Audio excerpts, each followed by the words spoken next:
The Andy Pollin Show. We got to go after this with everything we got, thinking they're going to come with everything they got. I'll start off by saying I'm bored, I'm broke, and I'm back. The Andy Pollin Show on ESPN 630 starts right now. You know, making the Final Four as a mid-major, the first to do it, that's really history for George Mason. But they made some more of it last night. We'll get to that. Also, Rick Pitino apologizes, sort of. We're going to play that from St. John's win last night against Georgetown. And the Justin Fields saga, which is ramping up day by day as he has removed the Bears from his Instagram account, and everybody's flipping out over that. You know, what's going to happen there? Where's he going to be traded? Is he going to be traded? Should he be traded? We'll get into all that. There's an impact on the Commanders, I think. I guess if they're willing to deal the number one overall pick, the Commanders might be interested in doing that, but I think they're going to stick at number 2, and this Bears drama is going to go someplace else. And we'll get into all of that coming up. I just wanted to make mention of something that Tom Lavero wrote today in his column, and I spent all of Monday in a tribute to Lefty Driesell, played all kinds of great stuff that I found on YouTube and talked about his great career here at Maryland and his great coaching career, one of the great characters in the history of the game, one of the great characters in the history of sports, and a complicated man. I mean, there were some things in his life that would you look at and say he had flaws, and he did. The Herman Veal incident is tough to look back on now over 40 years later and say, man, if that comes along today, it doesn't end the way it did for Lefty Driesell, and maybe vice versa, the tragedy of Len Bias, maybe he keeps his job after that and things are different, and Gary Williams never shows up in College Park, and all the things that happened over the years. But, it's a full life, and a life filled with many good things and great, great stories. I think when you sit around and talk about Lefty Driesell, that's the first thing that comes up. Do you remember when he, and the stories that he told and the things that he said, and everybody does a Lefty Driesell imitation, and none of them are bad. Some are better than others, but just about everybody does Lefty. But anyway, Tom apparently, I didn't know about this because I've known Tom for over 20 years, maybe 25, and he said he was involved in one point in a project with Lefty which didn't go through. I assume he was writing a book, but he said he spent hours with Lefty listening to his stories for a project. And here he shares a couple of them that I really like. They're about different players. And, the one he didn't get, or sort of got but couldn't keep, was Moses Malone. That was Ahab and the Great White Whale. He just couldn't keep him on campus long enough to play, but he was on campus for a few days and then signed with the ABA, and the rest is history. The player that he did not pursue, the player that, had he landed him, certainly would have won him a national championship, because the team he had in 1974 that lost to David Thompson and NC State was good enough to get to a Final Four, and who knows, maybe beat NC State in a rematch. They lost to him in that classic ACC final by 3 points in overtime. Had they gotten another shot in the tournament, who knows? But I had never heard this story before. He talked about David Thompson, who went on, I think, to become the greatest player in college basketball history. He had some problems with drugs in the pros and didn't live up to his potential there. But in college, I never saw anybody better than David Thompson, and saw him play in person a couple of times as well. And this is what Lefty said about Thompson. He said, "A great player. I heard about him in Shelby, North Carolina.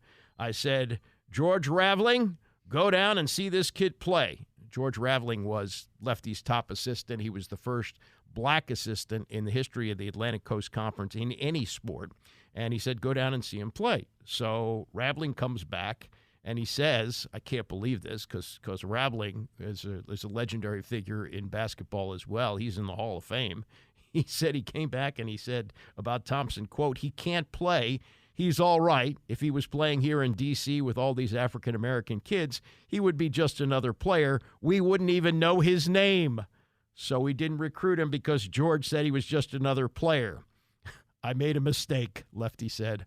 I made a big mistake. Yeah. And then he said this about Thompson. The only guy I've ever seen do this, we were playing them at Cole Fieldhouse, and he's the only guy I've ever seen jump up and hit his head on the back part of the rim, and it knocked him to the floor. I thought he killed himself. You couldn't dunk, so they had these alley-oops where he would drop it in. Yeah, I remember that, and that's how he beat Maryland in a game on Super Bowl Sunday in 1973. He took a missed shot and then rose high above everybody else and dropped it in for the winning points, and Maryland lost that game. Those are great games.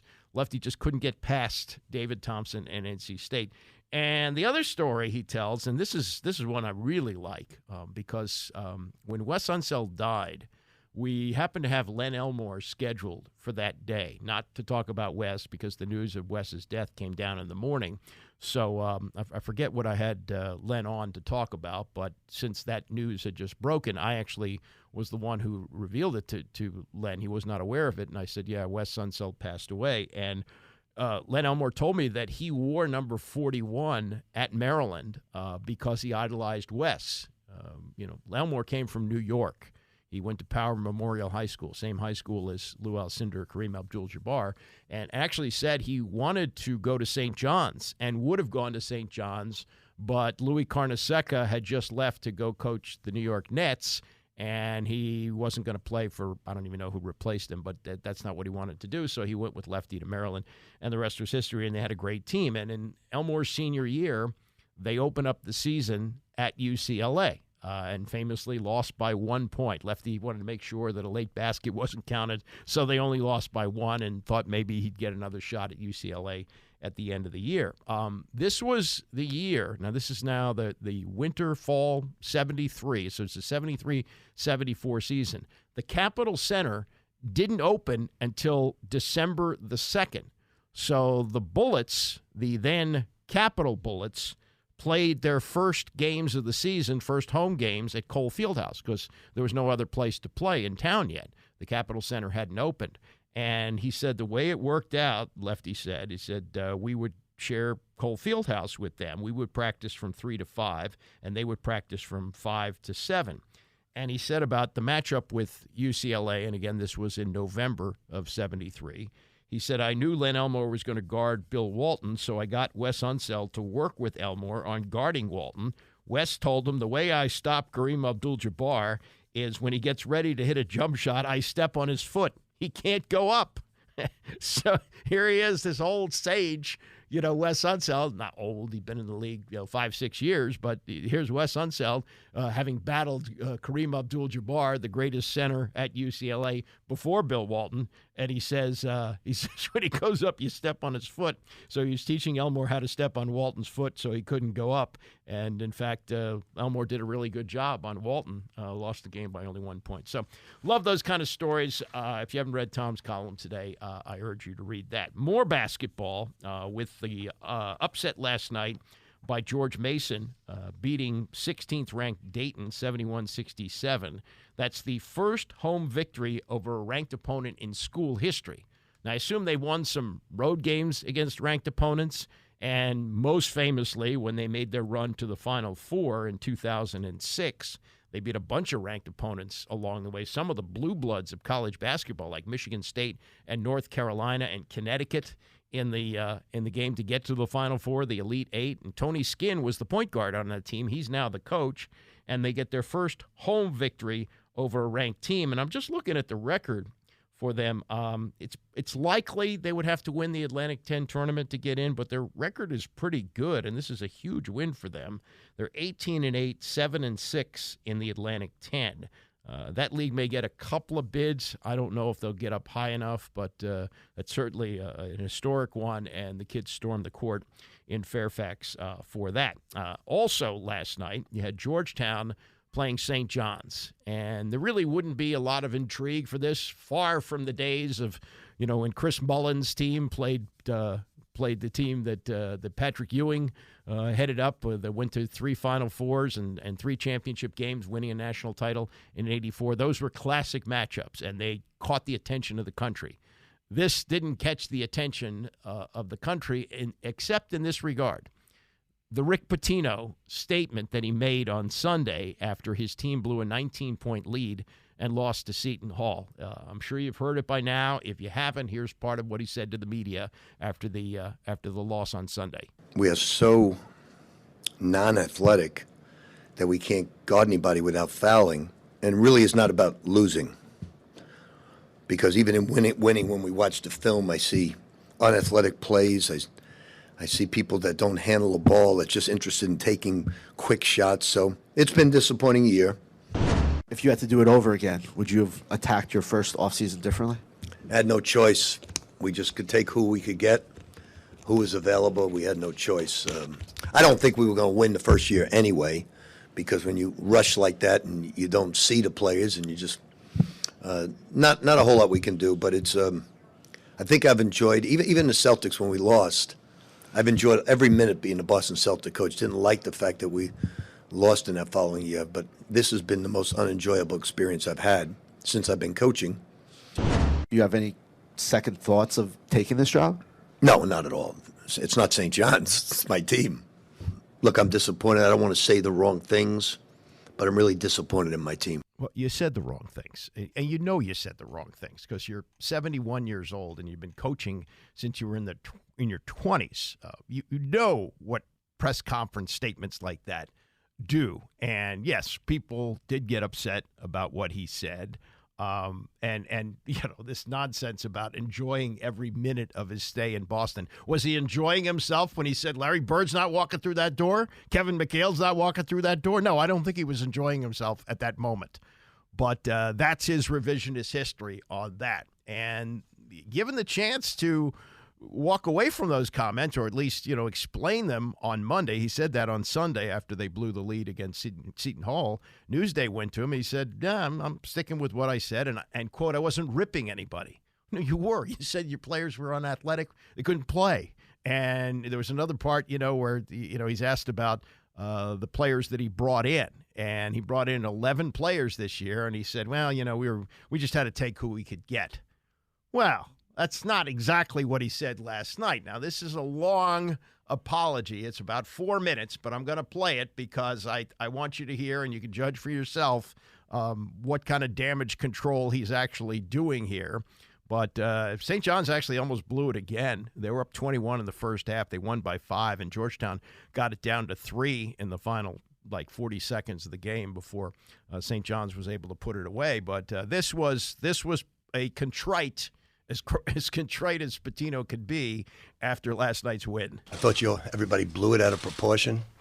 These guys have heard a lot worse in close quarters. But I went home, talked to my wife, and came back and I said to my staff, anybody in the guys, any of them upset? I said, a couple of feelings of hurt.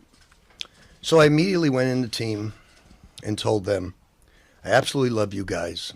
I would never, ever want to embarrass you, but it's my bad. I'm at fault.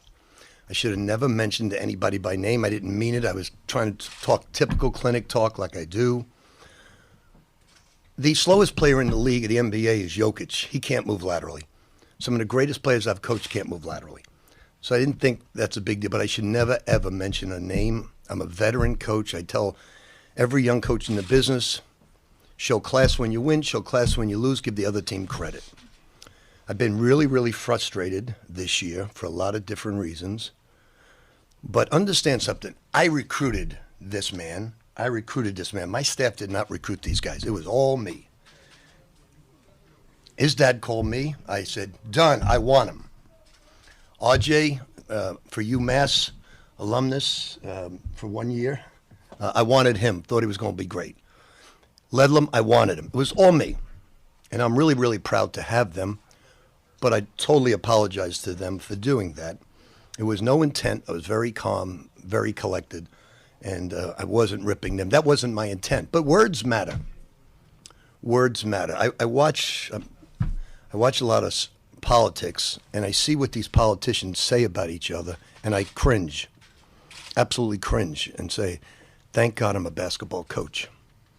So I just want to briefly say, my guys are the most important thing. My family and my players, outside of breathing air, they're the most important thing in my life. That's why I'm still coaching today. They are the air that I breathe. and I love them dearly. I would never want to embarrass them or hurt them. A couple of them certainly were, but they went out yesterday and had the best practice of the year. So I'm real proud of that. By far the best practice, and we came tonight and played great offense. These two guys were terrific. Real proud of the win. Ed's doing it's hard to say when a guy wins only one game, he's doing a tremendous job with what he has. And we all know that Ed's going to build this into something special because he's got great pedigree, great guy, great coach. He'll get it going. So I'm real proud of the guys. I also want to apologize to any St. John fan because they've treated me like royalty. If any of them were taken back, it wasn't my intention at all. Really wasn't. If they would, I want to apologize to all of them. And some of you in the media that cover us, I want to apologize to you because you didn't need to mess with this nonsense. You want to talk basketball, so I apologize to you as well. I want to apologize also to the referees, the evil refs that took away 3 games this year. I want to apologize to them for being so evil and thinking my evil thoughts about them.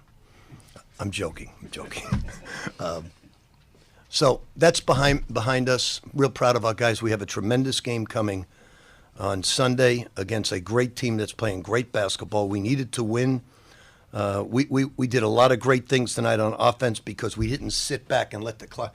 Our motto in the timeouts was don't play to lose, play to win. Don't milk the clock. Go score. And that's exactly what RJ did. He was brilliant tonight, driving to the basket. Jordan was great tonight at every phase of the game with his steals, shooting the ball mid-range, passing. He was great tonight. So real proud of these two guys as well as the other guys. This was a great win for us. Yeah, the 2 players he's talking about, Jordan Dingle, who had 22, and R.J. Luis, who had 19 for St. John's. They, I don't know if they get in. A couple of weeks ago, they were on the bubble. They're 15-12, 7-9 in the league. So, maybe win a few games in the Big East tournament. Who knows? But, don't say that this is just how you talk to your campers.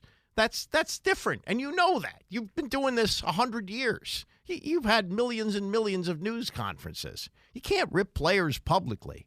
And, to say, oh, my wife told me, and I went, oh, really? I didn't think, come on, Slick Rick. And then you want to be Shecky Pitino at the end of that long statement about making jokes about the referees. Enough. I'll be interested to see how long he sticks around there.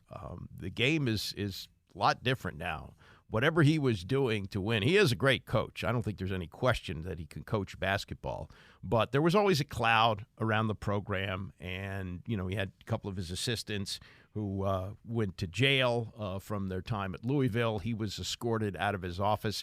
The coaching thing I buy because when he was out of coaching, in between Louisville, getting booted out of there, and then going to Iona, I think he went overseas, like he coached in Greece or someplace like that. I mean, he's a lifer. Larry Brown, same thing. Larry Brown's in his 80s now. If somebody offers him a seat on the bench, he's going to take it even as an assistant. So Pitino, you're going to have to pry that whistle out of his mouth at some point. But to feign innocence and to feign surprise that these comments went to the reaction that they went to. My God. I mean, what are you thinking here? You know better. You know better than that. And whatever he was doing when he said those things on Sunday, somebody got to him and said, you got to spackle this thing over, which they did.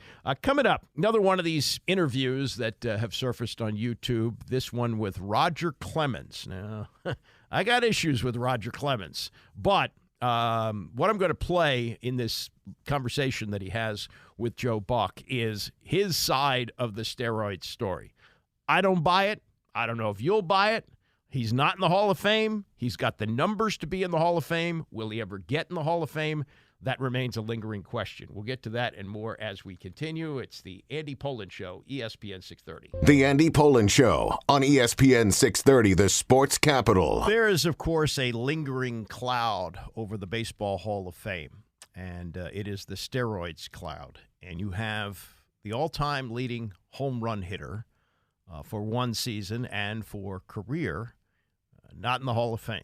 Barry Bonds, not in the Hall of Fame. Roger Clemens, 354 wins, 7 Cy Youngs, 11 times an All-Star, 2 times a World Series champion, not in. 7 Cy Youngs, 354 wins. Those are overwhelming numbers. Those are clear first ballot, unanimous vote Hall of Fame statistics. And neither one has tested positive for steroids. And much of the time that they played, they weren't testing. They never failed a test, but they're not in. And you can get a debate going pretty hot and heavy with voters on both sides of this, and some very famous voters like Tim Kurkjian, who loves the game of baseball, but has said, we don't know who was using what at the time. We just have to chalk it up to that era, and these are numbers that get you in the Hall of Fame. They have to. 354 wins, and Barry Bonds, 762 home runs. You got to get in with those numbers, but they're off the ballot now. They've been on the writers' ballot long enough, and now it's up to the Veterans Committee, and whether they get in with them, it seems unlikely, but that's where we are right now. So when you look at the Baseball Hall of Fame and you see all the great players who played from Babe Ruth on down, there's not the all-time leading home run hitter, and there's not arguably the best or second best or no worse than third best right-handed pitcher who ever played. But they're not in because of the cloud of steroids. And that will be a story with the Hall of Fame probably forever, whether they get in or whether they don't get in. If they get in, there will be people who will say, fie on the Hall of Fame for letting that happen. And if they don't get in, there'll be people like Tim and others that I've mentioned. Tom Lavero is also a voter. He says, no way, absolutely do not put these guys in. They cheated. And there are Hall of Famers who will say that same thing, guys who actually are in the Hall of Fame for what they did on the field, and they say, don't put them in. Don't put them in. And this debate, I don't think, will ever end, no matter what the outcome is with these two players. But their stories are interesting. And Roger Clemens, very compelling, is an interview subject. And this is part of the series that was done by Joe Buck called Undeniable, and done while Clemens was still on the ballot, and his numbers were actually going up at that point. So he had an opportunity, it looked like, to get enough interest with the older writers, dying off or not participating anymore, and the younger guys looking at it a different way. But he's still not in the Hall of Fame. But the story starts when he was growing up in Ohio, and his family moved to Houston, and he went to a high school that had a very good baseball program, but he was not a star right away. This is Clemens talking about being a late bloomer with Joe Buck. My junior year in high school, I think I was 16. I was a young junior. And we had 2 guys on the team that threw extremely hard in high school, like 90 miles an hour, 91 miles an hour was hard for a high school player, especially then. Watching these two older seniors, 15, 20 scouts. And when we got to the playoffs and they kind of wet the bed, Coach threw me in the game because I threw strikes. I didn't throw hard. I wasn't mature at all, but I had a good little curveball. And like Coach said, I could throw strikes if you turn the lights out in this place. I threw that little curve over. Because there was college scouts and professional scouts, that's how I ended up getting my some people were grabbing me in the parking lot and saying, hey, you want to come to our junior college or our 4-year school? This is what we have to offer you, books and tuition. So I started learning, okay, I got a chance to continue my education and Mom doesn't have to pay for it. You end up, one of these people in the parking lot when you're pitching in high school is a great coach that convinces you to go to San Jacinto Junior College. Yeah, everyone should know the name. His name is Coach Wayne Graham. He's at Rice University now, probably definitely one of the winningest coaches in NCAA history. And I knew Coach Wayne Graham because I played against him in high school before he took that job. He was a crosstown rival. And he said, you can come play for me at San Jack, and you'll be 40 minutes from home. Take your laundry back there and get it done up. You won't be far from home. I think it's a great fit for you. And so I went and played for him. And that summer, I grew a couple inches, and I got stronger, and everything just kind of came together. And so I started developing some arm speed with that, and we had a great year. Some 4-year guys started coming. I got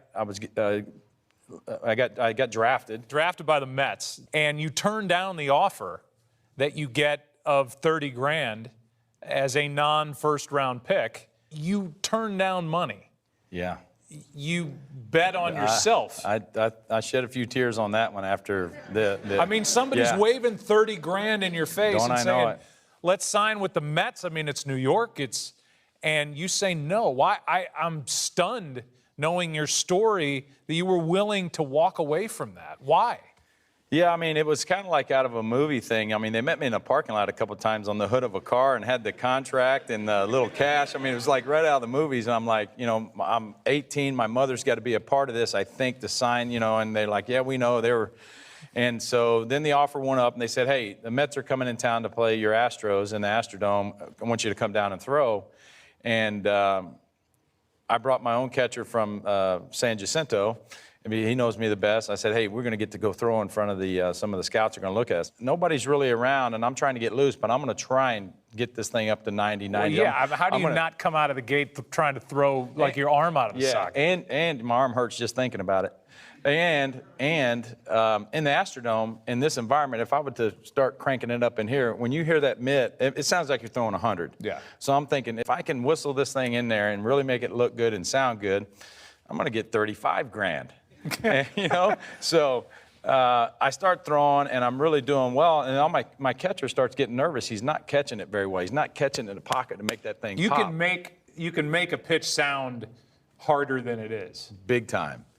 Well, he's having trouble, so I call him up, and I think he's just nervous because I'm throwing next to this guy. It's in the big leagues, and I get down there to him, and I was like, come on, dude, catch a couple in the pocket, man. I tease him like, get the can of soup out of your glove and catch a couple loud so I can, and I turn around, and on the railing is Joe Torre and Bob Gibson. Well, I look like I ran through a car wash. I start to sweat like you wouldn't believe. And I was pretty nervous, to say the least. But you said no. I said no, and I was just heart sick for, I couldn't tell you how long until I got to the University of Texas. And at the University of Texas, he became a star and later became a first-round pick of the Boston Red Sox, where he got significantly more money than $30,000. And here's how that journey began after being drafted. I go from Omaha, Nebraska, pitching in the College World Series in front of about 22,000 fans, to Winter Haven, Florida. A couple months later, there's 7 people in the stands, and I can see the guy in the red calling me a bum. Right. I can look up. You're a bum. He didn't like the Longhorns too much, I don't think. It's good for you in the minor leagues. You have success. You're fulfilling what promise they had for you. But as you show up in spring training, tell us your first spring training with the big league club. They sent me to Fenway Park at the end of the minor league run that I had to watch a game and just get acclimated to the deal. And I leave the airport, got my head down pretty much in the cab, and he stops, 20 minutes later, and he stops. And when he stops, I'm looking out the window, and it's a brick building. And I tell the cabbie, cabbie, buddy, I'm going to Fenway Park. I'm a professional baseball player, and I'm going to Fenway Park. It's a baseball field. He goes, this is it, kid, get out. Right. And I look out, I just see the brick. That's the first time you had seen Fenway. First time I seen Fenway. I walked through all the bricks and everything underneath kind of a dungeon area. And then they walked me up the tunnel, and boom, big green monster staring right at me. I was like, wow, this is cool. So that's how I got kind of introduced. Other than my mother writing me some poems about the history. She wrote the poems? Yep. She sent me a little thing about where I was going and kind of looked it up and told me about Fenway and about some of the players. And so the poems had the history of the Red Sox and Fenway Park. What my journey was fixing to take me on. And it was a 13-year run for Clemens in Boston. And people forget this because the lingering memory of Game 6 against the Mets in the '86 World Series is the Mookie Wilson ground ball going through Bill Buckner's legs. Now, it was a tie game at that point. People blame everything on Bill Buckner, but there was more that had happened going into that. But Clemens had been the starter in that game. That's forgotten. Game 6 of the World Series at Shea Stadium was started by Roger Clemens for Boston. I mean, I was throwing a great game. I think we're on our way. We're cruising. We're doing really well. Crazy stuff was going on. I mean, at one point they flashed on the scoreboard, congratulations, world champion Red Sox. I went inside to use the restroom at one point, I think in the 7th, and they got to prepare the locker room for the championship. Oh, no, really? And you saw the champagne and all that? Champagne. I got my first look at a world championship trophy. it's staring right at me when I walked in the locker room, almost like an omen I didn't want to see it. So I peel off to the right to go to the restroom. We know what happens next. So the emotions from that series was unbelievable. Just because that ball went through his legs, it wasn't the reason that we lost that series. I think it helped me a lot as a professional player. The ups and downs of the emotions of our game. How hard was that to come that close to the point when the trophy's in your clubhouse to have it?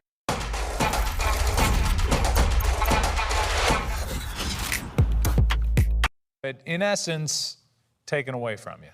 It hurts because, again, I took pride in driving in from my house in Framingham in New England, the 30-minute drive, and I would see all the license plates of the fans coming in to watch me on that day, that given day. And I would pay attention to it. I would hear it from media people that people were trying to count every fifth day when I was starting to come watch.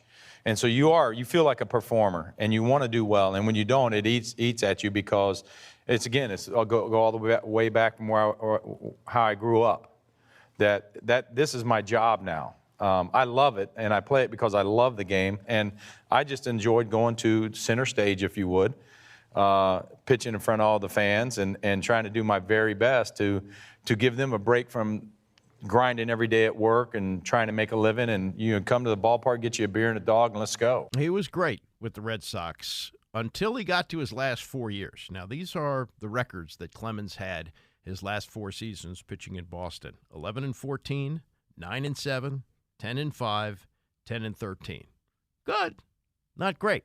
And he's in his mid-30s now, and the Red Sox are faced with the decision whether to give him a huge contract to continue or to let him walk in free agency. They decided to let him walk with a now famous comment from the general manager, Dan Duquette, which for a long time looked like one of the most foolish comments ever made.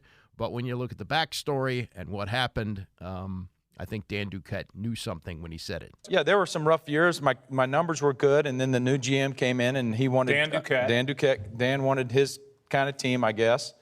And he uses the phrase twilight of his career. I think Duquette's line was, you don't give a 33-year-old pitcher a 4-year deal like that, and he's in the twilight of his career.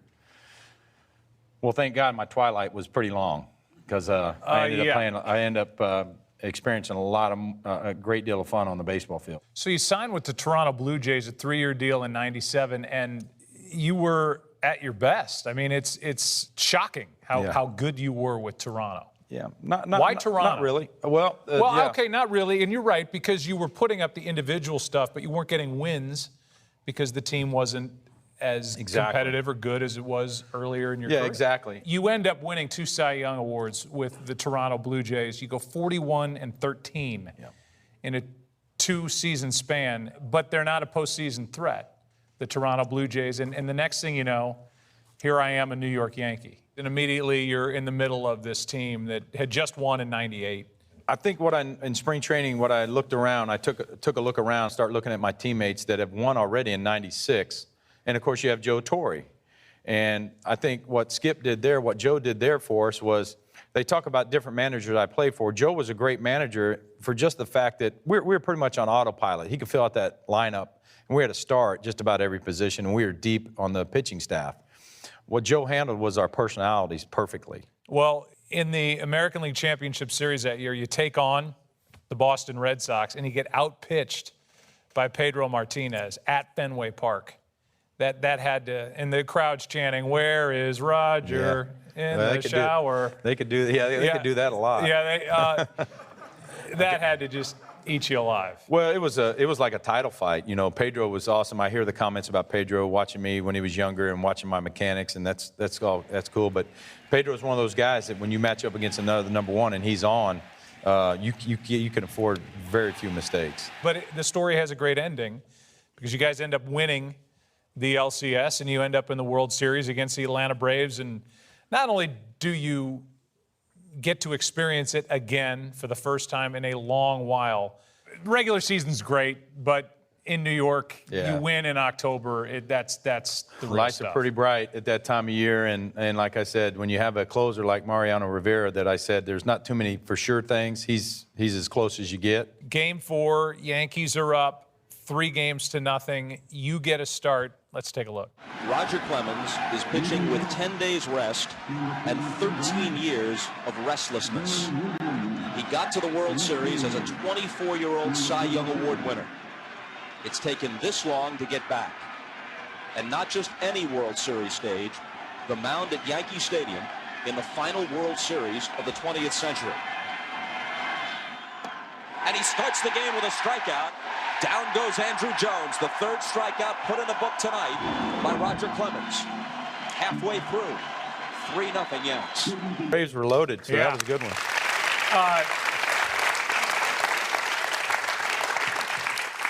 37, a champion for the first time. Yeah. You've never been through that at the big league level. Now to go in and take pictures with the trophy, and they had it down. Like you said, they won 96, 98, so they had it down, and there was a little players party at New York City, and it was just a ton of fun to reminisce and just look at everybody and try to pull it in. Yeah, rah. Roger Clemens is a World Series champion. He pitched with Houston and then came back to the Yankees, pitched his last season in 2007. And then comes the Mitchell Report. And the Mitchell Report changed everything post-baseball for Roger Clemens. And what you're going to hear next is his version of what the Mitchell Report was all about, which seems incredulous to me, but you judge for yourself. And you are mentioned 82 times in this Mitchell Report. And you are accused of using performance-enhancing drugs. And now you're finished playing, but you're busier than ever having to deal with the accusations. Yeah, so I think if I didn't have family or my sisters and the tight-knit that everybody's kind of heard a little bit about, is that I probably told everybody, excuse my language, to go in their hat. You know, that's what I should have, that's what I really like to do now that I know what I know. But, you know, it's shameful. I mean, what Mitchell did, I've passed every test. I opened up my life to them. I told them, come check whatever you want. They spent a lot of our taxpayers' dollars. We did it the right way. We wanted to deal with facts, and we dealt with facts. And we found out just through spending a little money about who these people are and who these accusers are that came into our lives. One of which was Brian McNamee. I don't even want to mention his name because it makes me sick to my stomach because, like I told y'all, I look for the good in people. I don't think people are trying to get into my life. Yeah. I don't look at people like they're trying to get what I know now, but what I knew then. So I'm telling you what I know now, that I find out people had an agenda, and they're looking to be somebody that they're not. And I think that was the difficult part. What I know now is I should have set my wallet on the table because that's all it was about money. I'd like to find out that if Waxman had a referral fee from Mitchell. I think Mitchell got paid, before my name got put in there, I think he got paid close to $40 million. From what I understand, there's more than a handful of players in that report. That was not true about them, but their guy said, don't fight it. So, of course, I thought about that too. Heck with them. I care less. They can say whatever they want. It was nothing short than a Jerry Springer show. I mean, it was... I was on guard at Congress because they were going to try and throw trick questions at me. I was trying to listen to every question I possibly can. I did everything they asked me to do. And on some fronts, it still wasn't good enough. Now you're in a criminal trial with your attorney, Rusty Hardin. You're fighting lying charges, perjury charges, and that could end up in jail time. Yeah. And you were facing, if the judgment is against you, jail time. The first trial ends up in a mistrial, the second one acquittal. Which was a show in itself. I mean, I think once you found out all the people on their side that we proved that were lying, and then they knew they were in trouble, and they basically forced a mistrial, you would think that that would have been the end of it. What about the Andy Pettitte quote about him saying that you told him you had taken performance? That's right, and Andy got up there and cleared that right up. He said, and of course I got berated about that. I said, I believe Andy misremembered, and they acted like I guess that was never in the dictionary. They took and ran with that. So, but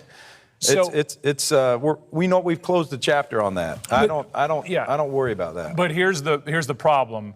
with regard to the Hall of Fame. And when they started asking you, I know you got hot about it. You said, you know, they can kiss my ass. Pretty much. But if you believe it was a witch hunt, if you believe this was, you know, whatever it was, significant influential people in the game, writers, people who determine who are going into the Hall of Fame, don't believe you, therefore you're not in the Hall of Fame. Does that bother you? I can't control it one bit. I have zero control over that, Joe. The press conference you're talking about, I was going in there to answer some pointed questions, and it went right to the Hall of Fame, and that's why it turned sour for me. I didn't play the game of baseball to make the Hall of Fame. The Hall of Fame is not going to define my career. So I love it that the guys go in and they're part of their fraternity and whatever, but it's not. I played the game. That's what I did. It's not who I am. That guy out there, that was my job. I worked extremely hard at it. I took pride in it. I did it the right way. I respected it. And to make the conversation more not about you, but about the Hall of Fame in general, there's a very arbitrary process now that's going on because there are people who have used PEDs who are going to get into the Hall of Fame. I mean, let's be honest. It's got to happen just by sheer... So by you saying that, you don't think there's anyone in there right now that has? No, I personally do. And so my point is, and I'm not sure if you're aware of this, your percentage has grown over the last 3 years. You're under 50%, but it's gone up every year the last 3 years. It seems like people, fans, maybe eventually writers are going to have to look at this era in a different light. Now, taking you out of it, it does seem like there have to be some that are already in that have used steroids, and there will be some that go in the future. If you're going to be arbitrary with the selection process, either let them all in or lock the doors and don't let anybody in for the rest of time. You agree with that or no? Well, I agree. I think if you're a Hall of Famer, you go in the first ballot and it's all good. I mean, you're either a Hall of Famer or you're not. You're not winning any more games the next year. That's right. You're not going to win any games. You're not hitting any more home runs. But like I said, I'm to the point right now where, I mean, I say it, but I probably don't mean it, but I wouldn't even, if it happened, the joy of it's gone. Don't say you don't want to go in. Don't. I'm not going to say that, but I'm just going to tell you the luster will. I'm worried about it, but the luster would. The luster would not be the same. It's like you're doing me a favor all of a sudden. Don't do me any favors, really. If you feel like it, do it, but don't do me any favors. And I'm fine if he never gets in the Hall of Fame. I'm on that side, but there are others who say the numbers say he's got to go in. Same thing with Bonds, and the debate will go on. You also heard him say there that it didn't define him. It was his job. I think he's saying it in a different way than what Anthony Rendon has just said, and really ticked off a lot of people, you know, that it's not his top priority and it's just his job.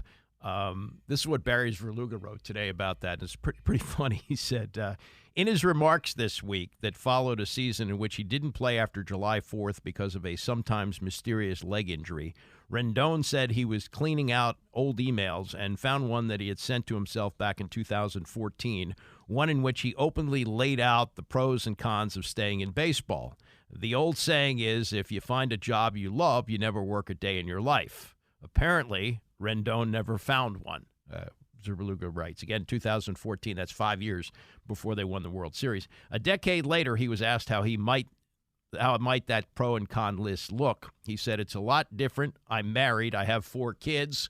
And here's the good Barry line he writes in parentheses. Side note, he has produced a lot more at home than he has for the Angels. My priorities have changed since I was in my early 20s, so definitely my perspective on baseball has been more skewed. Look, he's got a $245 million contract. Once you sign that, it's all guaranteed. If he wants to talk about his job this way, he can. He's been an embarrassment for the Angels. He's hit .235 and has appeared in just 148 games since he's been there. It's a disgrace, but there's no stopping it, and that's purchaser beware, I guess, when you spend that money. Thing that I look at it as someone who spent a lot of time around minor league baseball early in my career. I did some games for the San Antonio Dodgers. They were the Double-A team for the Dodgers in San Antonio. I got to know some of the players, some of them on their way up, guys like Steve Sachs, and even saw Fernando Valenzuela and Oral Hershiser pitch for them. Got to know Oral a little bit. Those guys, and those guys made it. But for every one of them, there were 100 guys in the chain that never got a sniff of the major leagues. And they would have given anything just to get in the show. And here's a guy who has the talent to be there, has the talent to have a $245 million contract. And he goes, yeah, it's a job. And talking to you guys, he's always been clear about how much he hates talking to the media. He will do it. I guess it's considered to be part of his job. But, I look at guys who truly love the game of baseball and were staying in it for virtually no money, playing in the minors and hanging on to a dream that they could someday get there. And here's a guy who got there, who achieved the dream, who was good enough to get that contract, and kind of thumbs his nose at everybody about it. That's the disgrace for me. That's how I look at Anthony Rendon. Is he doing anything illegal? No.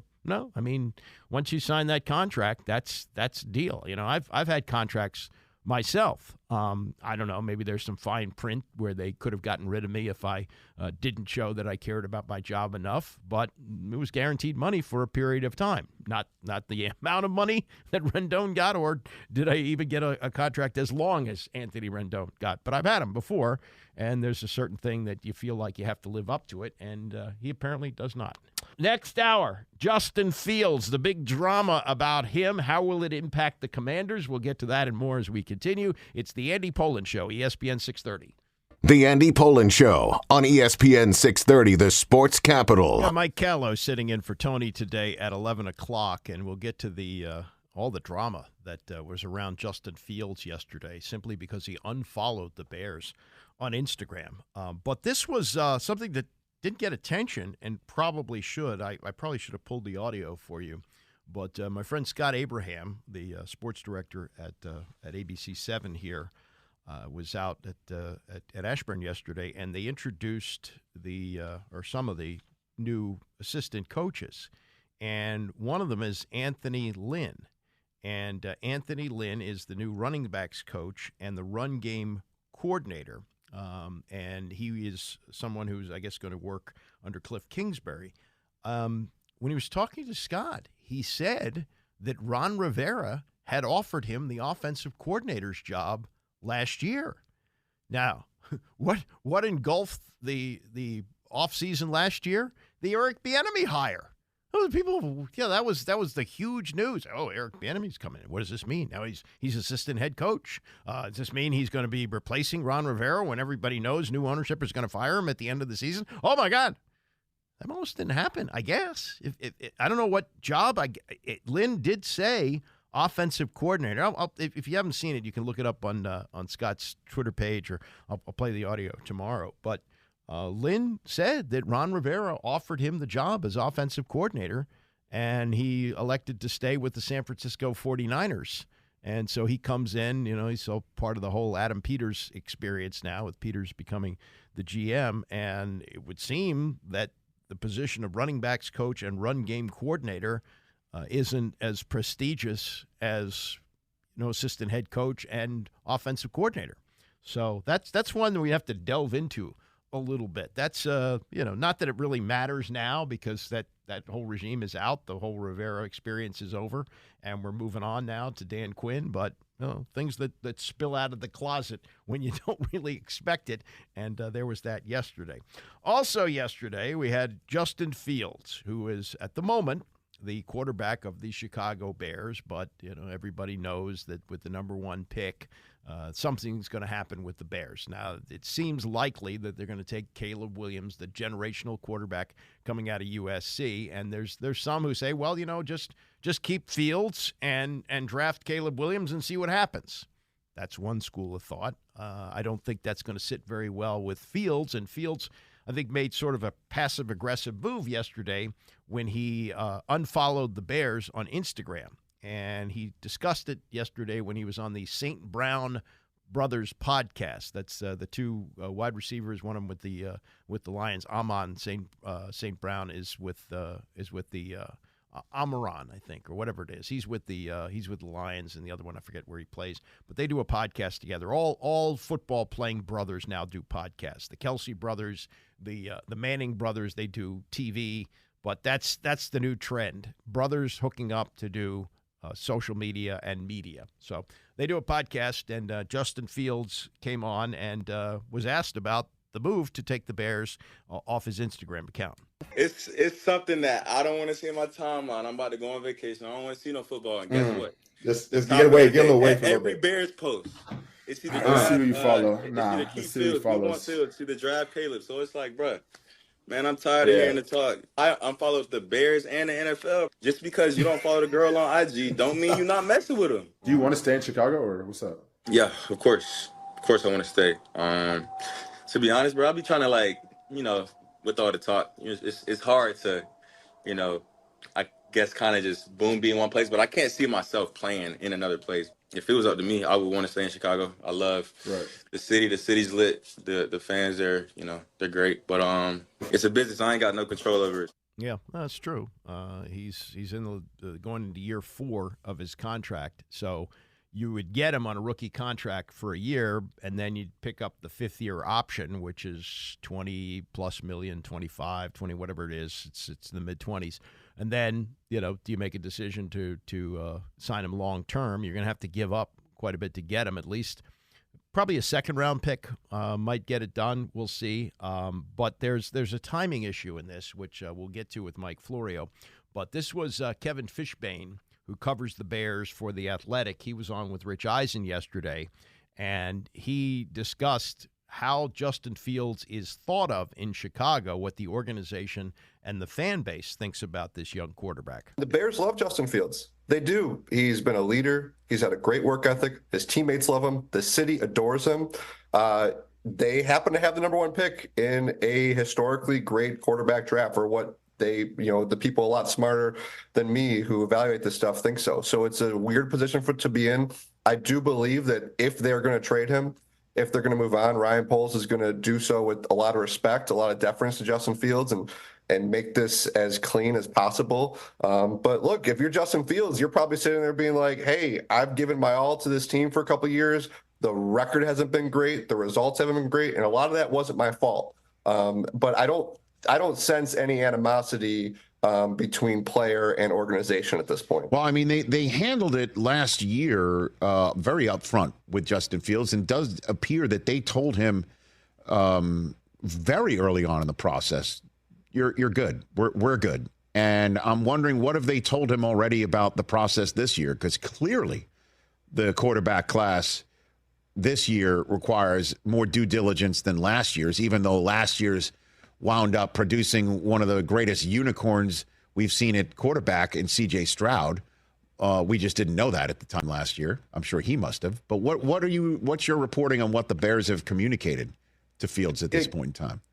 Kind of knowing what we know about Ryan Poles, I'm guessing it's been really transparent, maybe more transparent than you would expect in a situation. They probably said to Justin, hey, we love what you've done. We are in this rare, unique situation, and we need to research everything. And when we decide on a direction to go, we'll let you know. It's interesting, Rich, too, because teams do this all the time at other positions, right? Like, we see a team move on from a veteran. Look, the Bears just cut Eddie Jackson last week. Obviously, that's a cap situation, and with his age and all that, everything's different at quarterback. But this happens a lot. Obviously, when it's quarterback, when it's someone like Justin Fields, when it's the number 1 pick, when it could be Caleb Williams, everything is exponential. So knowing Ryan Poles and the relationship he has with Justin Fields, throw Matt Eberflus into that conversation as well, I expect that it's been probably very upfront. And once they decide what they're going to do, they're probably going to tell him and keep him in the loop. As you said, that's what they did last year. So I expect it to have been the same. Kevin Fishbane here on the Rich Eisen Show. Walk me through your statement. You said moments ago that fans in Chicago love Justin Fields, and how you think that might be part of the equation here. Yeah, well, for one thing, Poles can't let it be part of the equation. And he can't let DJ Moore's adoration for Justin Fields be part of it either. And he said that. But I do think, it has created this polarization in town. You have these Caleb Williams versus Justin Fields debates on the radio. Rich, they've been going on since October. Every day we've been talking about it here, and this is the situation the Panthers put the Bears in, put the city in. You know, when the Bears moved up to draft him, I had not seen anything like that in Chicago in terms of excitement about something the Bears did on or off the field, really, since they traded for Jay Cutler. And you know, look, when they traded for Jay Cutler, everyone was like, "Oh my God, the Bears finally have a quarterback." They moved up for Justin Fields. They said, "We did it. This is it. This is our guy. Finally." Homegrown, incredible player at Ohio State. And that was the big difference in Justin Fields, I think, and Mitch Trubisky, was Justin Fields was an incredible college football player. And there were a lot of questions about Mitch coming out about what he did in college. Chicago fans had watched Fields play at Ohio State. They thought that this was the steal of the draft. He comes in his first preseason game and lit it up at Soldier Field. I mean, that place, I think it was the first time fans had been there in over a year or two because of the pandemic. So you just had this palpable sense. So all that has built up, and then we've all seen the flashes of brilliance that he's shown. So I think so many fans here, and you know this so well, Rich, Chicago is just so desperate to find that guy. And fans here so badly wanted it to be Justin Fields. And there's still some who believe he can be that guy if given the proper team, proper coordinator. So they love him. I think a lot of people have kind of come to terms with what is probably coming. But yeah, as far as the organization, they have to try to block that out and just figure out what is best for the team moving forward. That's Kevin Fishbane, covers the Bears for The Athletic. This is an unusual situation because if you have a quarterback that you like, and they do like him, and you know they probably in another circumstance would hold on to him, but they're in this incredible spot where they hold the number one pick in a draft where you have an unusual amount of great quarterback prospects. And normally, if you like the quarterback, you're not drafting first.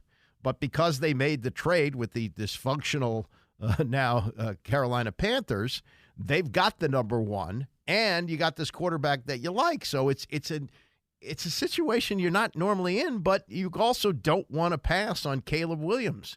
You know, there'll be people offering you lots and lots to move up and get him, multiple first-round picks and even some players thrown in. I mean, you could really get quite a haul for that number one pick and still have a quarterback that you like. But you also have the opportunity to draft maybe a generational quarterback and a quarterback who's being compared to Patrick Mahomes. So it's a difficult spot.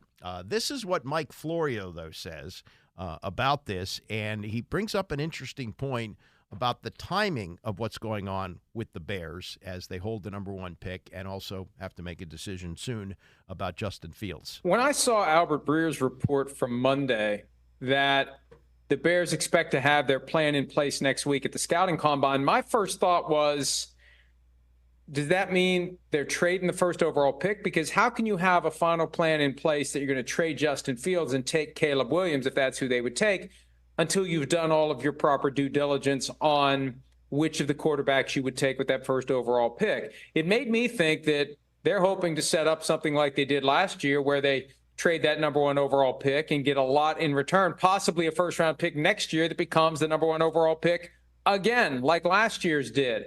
And that may just be my bias, because I think they should keep Justin Fields. I think that they should see what his ceiling is, and they should take that huge lottery ticket that is the first overall pick and turn it into as many players as possible. Because, Rich, we know there's no guarantee that any draft pick is going to pan out. At one point last week, I looked back through the first overall picks who were quarterbacks. I'm not comfortable with that success rate. I'm not sufficiently comfortable to go all eggs in the basket. Now, maybe it works out, but I think you got a better chance to turn that pick into multiple picks and get more players and put a better team around Justin Fields. So then who's the team do you think that would be the Godfather offerer, Mike? You know, great question. Depends on how far the Bears want to go. You know, there was talk last year that they were initially going to do a flip-flop with the Texans, because the Texans supposedly would have taken Bryce Young, yes, and then the Bears would have moved down again from number 2. They could move down not very far, still get a quarterback, and still trade Justin Fields. I mean, there's a lot of different ways this could go, and one of the reasons I think Justin Fields is getting frustrated, he wants to know what's going on. We all want to know what's going on, and that is a testament to how well the Bears are keeping the cards close to their vest. Nobody knows what they're going to do. That's the best strategy for the Bears, even if it makes us in the media and Bears fans frustrated and Justin Fields frustrated to the point where he taps out of following the Bears on social media. Yeah, and that's what he did, and that's what's leading to all this hand-wringing about what's going on. The likelihood is that they're going to trade Justin Fields. You just can't pass on a prospect like Caleb Williams, who was a starter his freshman year of high school at a high level at Gonzaga, unseated a Heisman Trophy candidate at Oklahoma in Spencer Rattler, and wins the Heisman Trophy at USC. And even though the defense was horrendous last year for USC, had a great year statistically. So you just can't do that. And you also have, but you also have Cliff Kingsbury here in Washington, and would they pay a king's ransom to move up and get him and bring him here? I don't know, but I don't think the Bears are going to deal the pick. So the question is, where does Justin Fields wind up? USA Today did a poll, and they did the rankings of the top 3 teams where they thought he had a chance to go. They ranked Washington number 3, mainly because he also would fit Cliff Kingsbury's offense, and they could possibly use that number 2 pick. They wouldn't trade the number 2 pick overall to Chicago for Fields. They would ask for that if they want to make a deal, but that's not going to happen. So you trade something else. They have a number they could trade a couple of their one. I think they have 2 second-rounders. They could trade both those. There's all kinds of things you can do. But the likelihood is, according to USA Today, that he winds up in Atlanta. He's a Georgia native. Would join a club with a popular new head coach, Raheem Morris, and in place while inheriting an offense that's loaded with weapons, with Drake London and Kyle Pitts and Bijan Robinson. Underrated offensive line, they say, might even be worth the 8th overall pick for a club that was skewered for not pursuing Lamar Jackson a year ago, but seems to be one bold move from becoming a perennial favorite in the winnable NFC South, which is true. That's a stinky division. They could go there. They rank the Steelers number 2 as the second most likely spot for him. They released Mitchell Trubisky for whatever that's worth, and they are have continued to look for a replacement for Ben Roethlisberger, and it doesn't look like Kenny Pickett, who they took in the first round in 2022, is going to be the guy. So Pittsburgh or Chicago, I'd be very surprised if Justin Fields winds up here. I think that the Commanders will take one of the top quarterbacks with the number 2 pick overall. Could be Drake May. We will see. Time will tell. Okay, Mike's coming up for Tony. I will see you back here tomorrow morning at 9 a.m.